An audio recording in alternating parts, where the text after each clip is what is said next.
Everyone, my name is Surabhi Tiwari और एक बार फिर से आप सभी का स्वागत है साइंस सरल पर। हम लोगों ने अभी तक की वीडियोस में बहुत सारी बायोजियोकेमिकल साइकिल्स को कंप्लीट कर लिया है और आज हम एटमॉस्फेयर के बारे में पढ़ने वाले हैं। ये बहुत ही कॉमन टॉपिक है, हम सबको पता है कि एटमॉस्फेयर क्या होता है, बट इस वीडियो को बनाने का मोटिव ये है कि अगर एटमॉस्फेयर पे क्वेश्चन आता है तो आप उसको लिखेंगे कैसे, व्हाट इज द लैंग्वेज, क्या लैंग्वेज होगी एटमॉस्फेयर को डिस्क्राइब करने के लिए। तो आज मैं step by step answer writing पे फोकस करते हुए ये वीडियो बना रही हूँ। आई होप आप सभी को पसंद आएगा। तो बिना देर किए स्टार्ट करते हैं एटमॉस्फेयर के बारे में लिखना। ठीक, सबसे पहले हम इसकी डेफिनेशन लिखेंगे कि एटमॉस्फेयर होता क्या है। तो यहाँ मैं प्रॉपर सेंटेंस ना लिखकर आपको कुछ कीवर्ड्स बता दूंगी जिन्हें आप अपनी वे ऑफ राइटिंग में कन्वर्ट करके लिख सकते हैं। ठीक, तो let's start with atmosphere.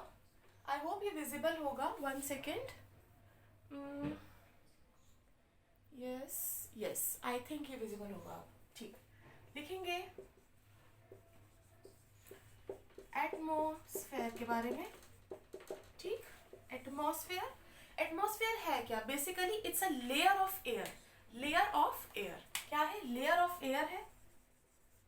Layer of air, air के अंदर कई सारे कंपोनेंट्स आएंगे। फॉर एग्जाम्पल गैसेस आएंगी, ठीक है, डस्ट आएगा जिसके अंदर हम कह सकते हैं स्मोक वगैरह सब कुछ, वाटर वेपर्स, ये सब कुछ एयर के कंपोनेंट होते हैं।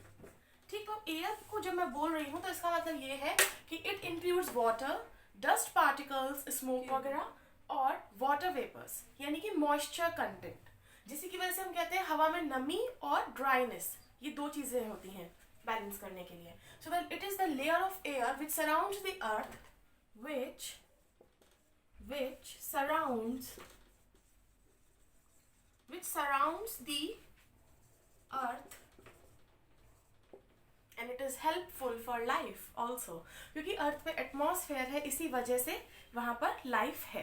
ठीक, तो basically it's a layer of air. I hope इतना समझ में आ गया होगा। Let's talk about the components of air, components of atmosphere. Air के कंपोनेंट्स मैंने बता दिए। एटमॉस्फेयर का भी कुछ अलग नहीं है क्योंकि ये एयर को ही इनकॉर्पोरेट कर रहा है, तो इसके कंपोनेंट्स भी यही होंगे। बट यहाँ पर हम डिस्कस करेंगे एक एक कंपोनेंट को, जैसे कि गैसेस, मॉइस्चर और डस्ट पार्टिकल्स। ठीक, सो लेट्स स्टार्ट।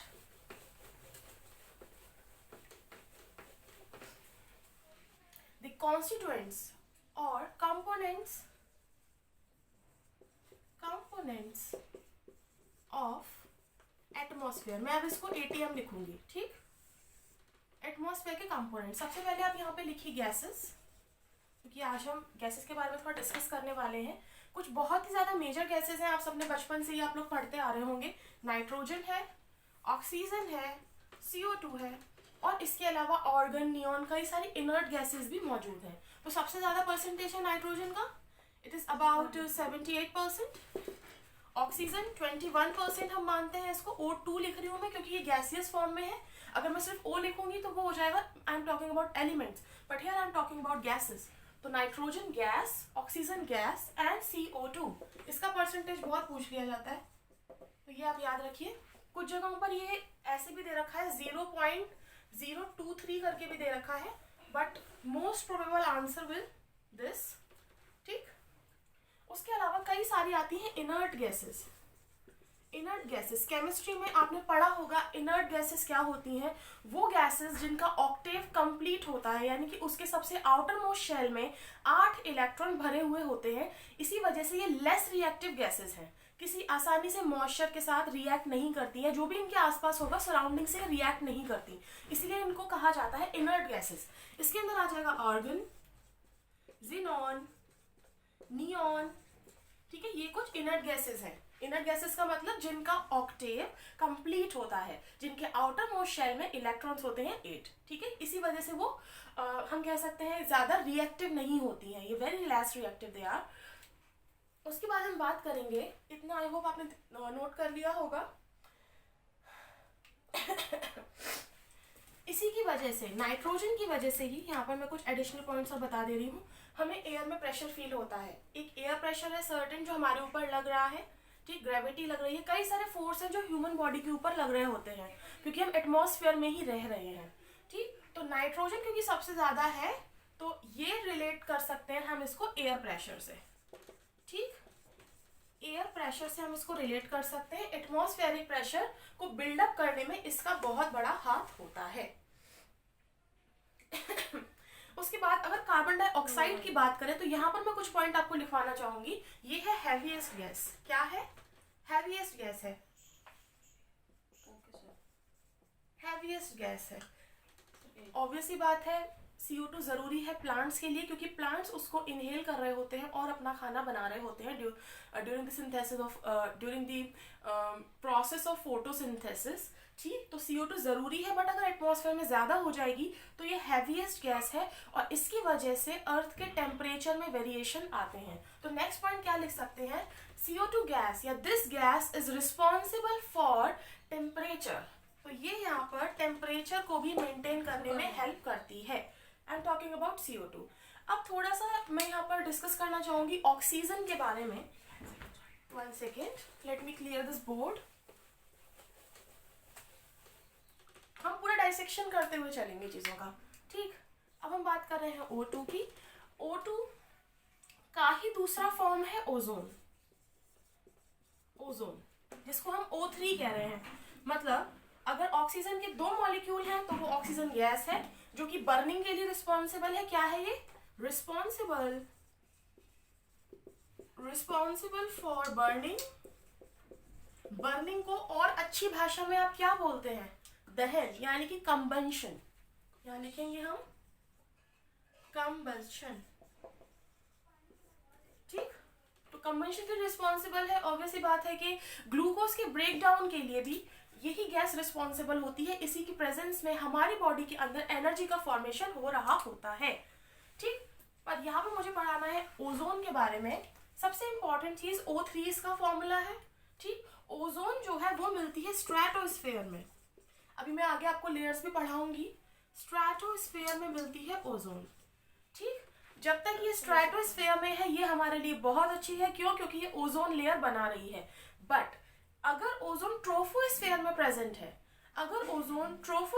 प्रेजेंट है, तो यही एक पॉल्यूटेंट गैस बन जाती है। इफ, ये पॉइंट आप स्टार बना के लिखिए, if ozone present in troposphere is the very first layer of atmosphere which is nearest to the earth crust। अगर हम यहाँ रह रहे हैं, see this is our earth crust, यहाँ पर हम अगर रह रहे हैं, ठीक है, तो ये है ट्रोपोस्फेयर। सबसे पास, अर्थ के सबसे पास वाली लेयर जो है वो होती है ट्रोपोस्फेयर। ठीक, तो अगर ये ओजोन ट्रोपोस्फेयर में आ जाए तो ये एक पॉल्यूटेंट का काम करती है। If ozone present in troposphere, it causes pollution। हमारे लिए अच्छी नहीं है। ठीक, तो ये बात बहुत इंपॉर्टेंट है, इसको ध्यान रखिएगा। आई होप इतना समझ में आया होगा। एक चीज और पूछ ली जाती है ओजोन के बारे में कि ओजोन लेयर की जो मोटाई है उसे नापा किससे जाता है। So Dobson is the unit. Dobson is the unit which measure the thickness of ozone layer। Yes sir। Gases के बारे में इतना डिस्कशन आई थिंक इनफ था। अब हम बात करेंगे डस्ट के बारे में। देखिए, जब भी हम लिख रहे हैं कंपोनेंट नंबर 2 डस्ट के बारे में, तो यहाँ पर मैं स्मोक की भी बात करूंगी। ठीक है, इसके अंदर क्या क्या आ जाएगा? स्मोक आ जाएगा, छोटे छोटे पार्टिकल्स जो पूरे एयर में घूमते रहते हैं वो सब इसके अंदर आ जाएंगे। और एयर पार्टिकल्स का मूवमेंट कैसा होता है? या टाइनी पार्टिकल्स लिखना ज्यादा बेटर रहेगा। टाइनी पार्टिकल्स का मूवमेंट कैसा होता है? दे shows Brownian movement.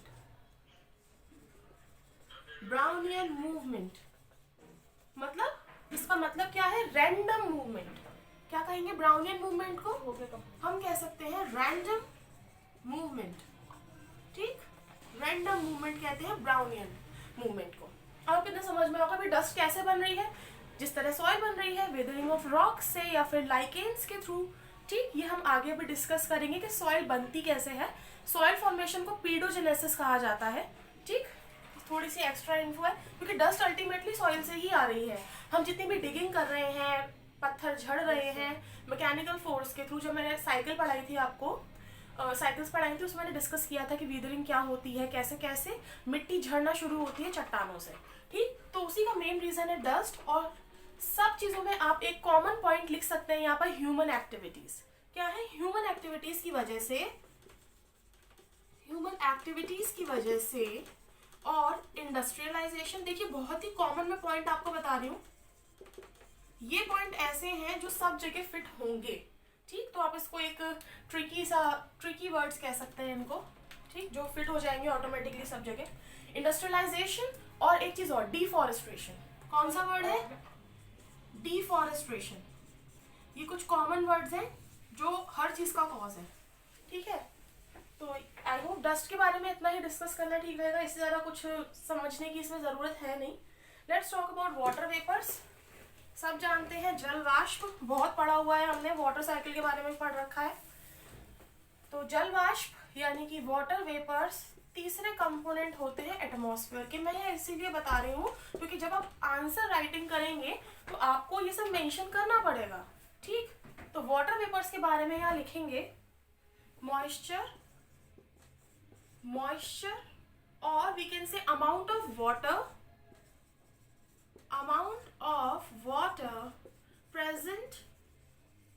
present in air is known as water vapors कह सकते हैं, ठीक है। Amount of water present in air in gaseous form, it is the gaseous form of water. Air molecules के बीच में ये जमा रहता है। इससे क्या होगा, जितना भी कंडेंसेशन का प्रोसेस हो रहा है, प्रेसिपिटेशन का प्रोसेस हो रहा है, again I am connecting this with water cycle, ठीक, क्योंकि वाटर साइकिल के अंदर ही ये सब चीजें आएंगी।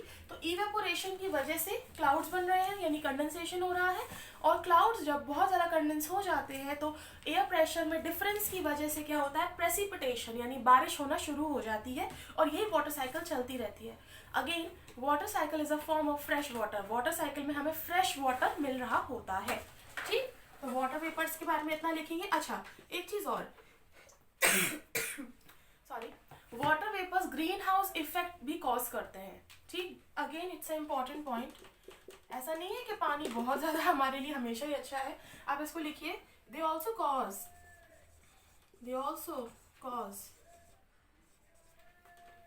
Green house effect. इस पॉइंट को भूलना नहीं है बिल्कुल भी, ठीक। कई बार एमसीक्यूज में पूछ लिया जाता है क्या वाटर वेपर्स, ऑप्शन आपको दे देंगे, CO2 दे देंगे, वाटर वेपर्स दे देंगे, मीथेन दे देंगे, ऑक्सीजन दे देंगे, इनमें से कौन सबसे ज्यादा रिस्पॉन्सिबल है? And trust me your answer will be water vapours. जबकि वहां CO2 प्रेजेंट है ऑप्शन में, तब भी आपने CO2 नहीं लगाया, क्यों? कार्बन मोनोऑक्साइड प्रेजेंट है पर आपने नहीं लगाया, क्यों? क्योंकि सबसे ज्यादा रिस्पॉन्सिबल वाटर वेपर्स होते हैं ग्रीन हाउस गैसेज में। एक ऑर्डर होता है ग्रीन हाउस गैसेस का, मैं आगे टॉपिक कवर करूंगी और आपको पूरा मैं ये ऑर्डर लिखवाऊंगी कि सबसे ज्यादा रिस्पॉन्सिबल होती है water vapours green house effect के लिए। तो ये था आपका की पॉइंट। आई होप आपको अच्छा लगा होगा ये। चलिए स्टार्ट करते हैं अब हम layers of atmosphere. Layers of atmosphere हमारा टॉपिक क्या रहने वाला है? It's layers of atmosphere. Layers of atmosphere, ये टॉपिक आपको मिलेगा इस वीडियो के पार्ट 2 के अंदर। मैं दूसरा पार्ट या दूसरा वीडियो बनाकर इस टॉपिक से स्टार्टिंग करूंगी। तो बने रहिए आप साइंस सरल के साथ। कोई भी डाउट हो इस जनरल सी वीडियो में, कोई भी आपको डाउट होता है आप मुझसे पूछ सकते हैं। कमेंट सेक्शन का यूज कीजिए। Again I am telling you, notification के लिए आप बेल आइकन प्रेस कीजिए और बने रहिए साइंस सरल के साथ। Thank you so much for watching this video. Thank you so much.